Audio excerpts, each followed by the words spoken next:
คณะผู้สมัครสสคลงพบปะประชาชน2บ้านเสริมสร้างความมั่นใจก่อนการเลือกตั้ง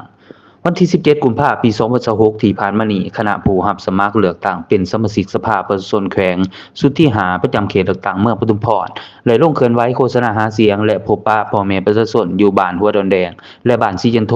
ท่ามกลางบรรยากาศที่คึกคืนและเป็นกันเอง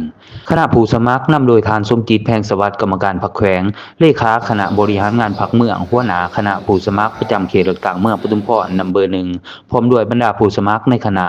ในโอกาสนี้มีฐานนางปทุมมาแก้วมณีคณะประจำพรรคเมืองห้องประธานคณะกรรมการปกครองเมืองคณะภาคหากฐานกลุ่ม3ดอนแดงองค์การปกครองบ้านและพ่อแม่ประชาชนทั้ง2บ้านเข้าร่วมรับฟังอย่างพร้อมเพรียง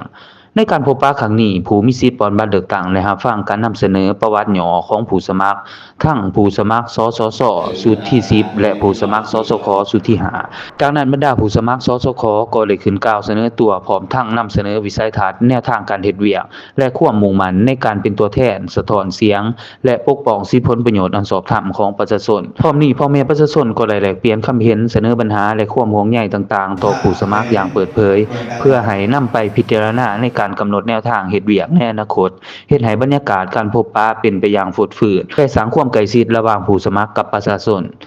ในตอนท้ายท่านสมจิตแพงสวัสดิ์ได้เรียกร้องให้พ่อแม่ประชาชนออกไปใช้สิทธิ์ปอนบัตรเลือกตั้งอย่างพร้อมเพรียงให้บรรลุตาม4ขันไม้ที่วางไว้โดยได้เน้นให้พิจารณาคัดเลือกบุคคลที่มีความรู้ความสามารถมีคุณสมบัติศีลธรรมปฏิบัติมีความรักชาติรักประชาชนอย่างแท้จริงเพื่อเขาไปเป็นกระบอกเสียงในสภาประชาชนแข็งให้มีความเข้มแข็งและมีประสิทธิภาพยิ่งขึ้น